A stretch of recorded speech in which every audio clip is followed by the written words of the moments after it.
il est à deux niveaux. Vous comprenez? Il est au niveau de l'État qui doit s'arrêter et repenser l'organisation du secteur. C'est vrai que l'État rencontre des difficultés parce que organiser une telle activité demande de mobiliser beaucoup de ressources. Il faut bien que l'État, nécessairement, puisse mobiliser beaucoup de ressources pour organiser cette activité. On a le phénomène des disciplinaires aussi.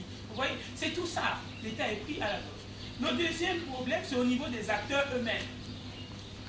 Des acteurs eux-mêmes.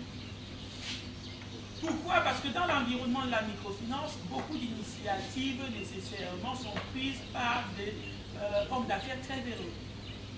Et je vous ai expliqué, beaucoup ont développé des structures pour pouvoir financer leur propre activité. Si c'était le cas des caisses villageoises, très souvent on n'a pas eu de problème dans les caisses villageoises, où on a des villageois qui se mettent ensemble, qui mettent de l'argent pour pouvoir financer leur propre activité, sans qu'à la base il y ait quelques individus qui aient pensé le système pour servir leur intérêt.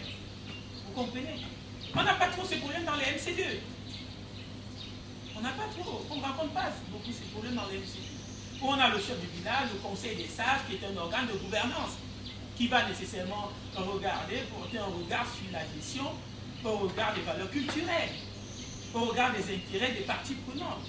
Alors c'est observé dans la microfinance, celle qui, on peut dire entre guillemets, urbaine. Donc, le problème c'est au niveau de l'État, mais au niveau des acteurs. Il y a beaucoup d'individus qui sont opportunistes. La deuxième question c'est...